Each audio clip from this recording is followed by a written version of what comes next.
오늘은 나도 가겠노라 라는 제목으로 하나님의 말씀을 함께 나누겠습니다. 스가랴 7장과 8장은 같이 묶여있는 장이라고 말씀을 드렸습니다. 금식에 대한 질문을 했고 금식에 대한 답을 하나님께서 주시는 과정 가운데 결국 본질적인 회복이 일어날 것이고, 또 지금 저희의 관점에서는 예수 그리스도의 십자가로 말미암아 일어났고, 또 하나님이 우리와 함께 하시고 우리 가운데 거하시기 때문에 그 모습에서 이제 금식을 이해해야지 형식적이고 종교적인 것에 대한 이야기를 할 것이 아니다 라는 내용이 7장과 8장의 기본적인 내용이라고 할 수 있겠습니다. 그러면서 이제 설명하시기를 너희는 나의 백성이 되겠고 나는 너희의 하나님이 되리라 라는 하나님이 원래 창조하실 때부터의 가장 기본적인 목적을 저희들에게 말씀하셨습니다. 우리가 하나님의 백성이 된다는 것은 하나님의 주권을 인정하는 것이죠. 하나님이 우리의 왕이심을 인정하고 또 그분의 말씀에 청중하며 하나님의 말씀에 순종하는 모습을 다시 회복하게 될 것, 그리고 하나님은 우리의 또 주권자가 되어주심으로써 우리에게 은혜를 베푸시고 또 우리에게 선한 길로 인도하시는 그런 모습이 있습니다. 그래서 어제 읽었던 말씀 가운데에는 너희는 더 이상 저주가 아니다, 너희는 복이다 라고 말씀하시며, 하나님이 우리의 주권자가 되실 때, 또 우리의 중심에 계실 때, 우리 가운데 거하실 때 우리를 통하여 얼마나 놀라운 일들을 이루시게 될지에 대한 기대감을 높여주셨습니다. 그리고 오늘 말씀은 이어서 말씀하십니다.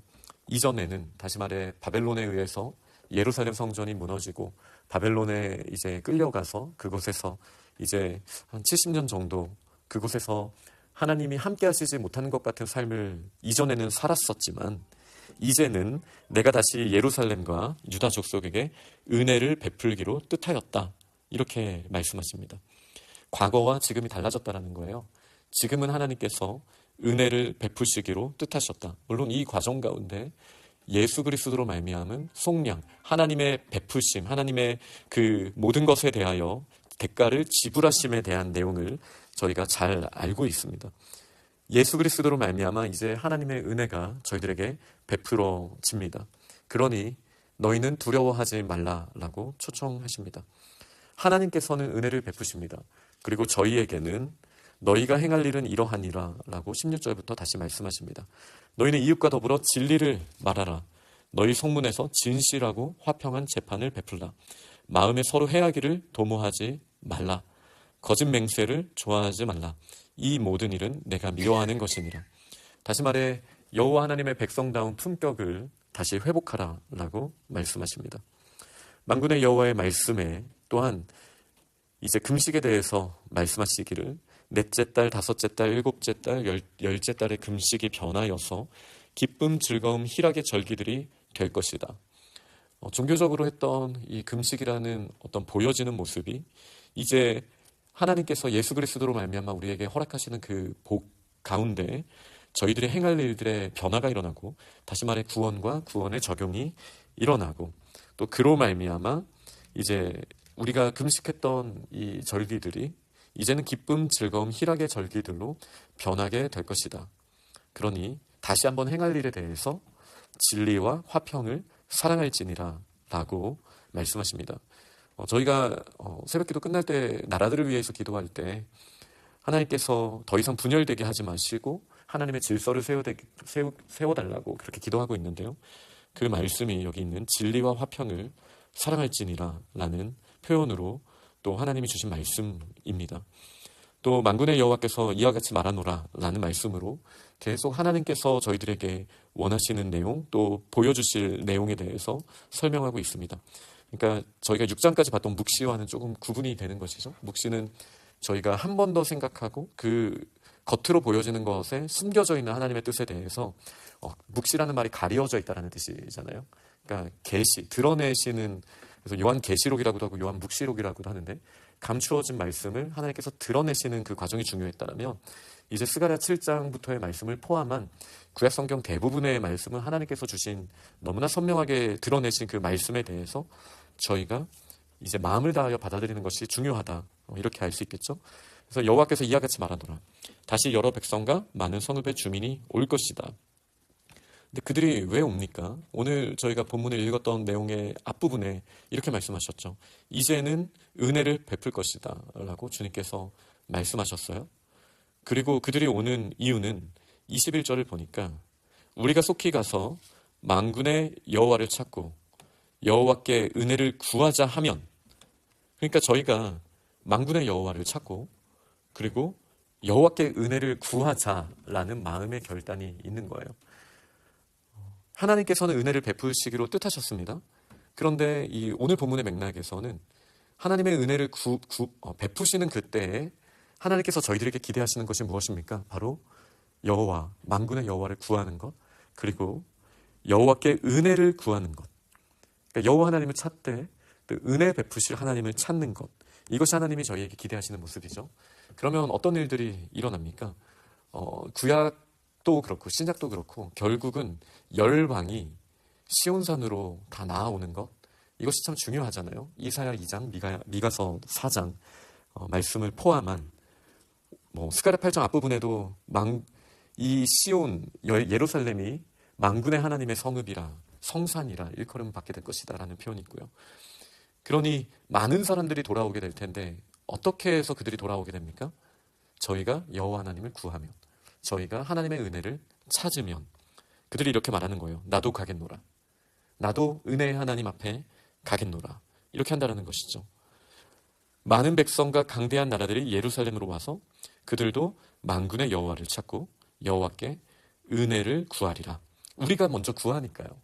우리가 먼저 하나님을 찾고 하나님의 은혜를 구하니까 많은 사람들이 하나님을 찾고 하나님의 은혜를 구할 것이다 라고 오늘 본문 22절은 말하고 있습니다.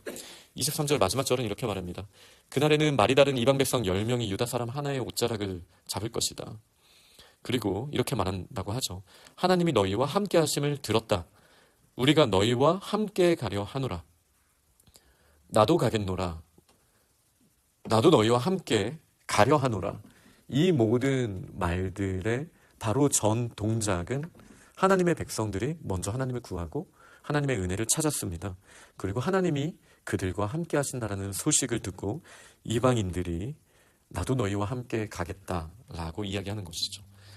이게 기본적으로는 전도이자 선교입니다. 저희가 은혜를 구하지 않으면서 하나님의 은혜가 있으니 너희가 한번 구해봐라 라고 말하는 것은 진정한 의미의 전도와 선교가 될 수 없죠. 저희 중에 하나님의 은혜를 머리로 또 마음으로 구하지 않을 사람이 어디에 있겠습니까? 하나님의 은혜 없이는 하루도 살 수 없다라는 고백을 저희가 다 하죠. 그런데 저는 오늘 본문이 저희들에게 주시는 말씀은 실제로 황폐화된 예루살렘을 한 20년 정도 경험한 후에, 혹은 이번 주일에도 말씀을 나누겠지만 그 정도 충격은 사실 20년 동안 아픔을 경험한 사람들에게도 올 수 있지만 20년 동안 평강을 누리다가 그 20년의 평강을 순간적으로 빼앗겨 버렸다라고 느끼는 사람들에게도 사실 그 충격은 비슷할 수 있습니다. 그러니 하나님의 부재를 경험한 이때 나름대로 노력해보고 은혜를 구해봤지만 우리의 방식대로 하나님의 은혜가 채워지지 않았다라고 느낄 때쯤, 지금 딱 스가랴서의 그 맥락에서 이 백성들이 경험하고 있는 이 두려움과 절망과 좌절감을 가지고 있는 그들에게 만군의 여호와를 구하고 또 하나님의 은혜를 찾는다라는 것은 어떤 의미일까? 이것을 저희가 한번 묵상해 보면 좋겠습니다. 우리의 매일의 삶 가운데 경험하는 반목과 또 하나님의 그 성령 충만함을 마음으로는 갖고 있지만 또 매일 가운데 찾아오는 어떤 그 어두움과 또 어려움이 있을 수 있잖아요. 그때 이제 다윗처럼 저희가 여호와가 나의 목자이시니 내게 부족함이 없으리로다 라는 이 고백이 정말 사망의 음침의 골짜기에서도 우리가 그 고백을 하고 있는가? 이 질문을 하나님께서 저희에게 던져주신다라고 생각합니다. 저희는 여호와께 돌아가야 합니다.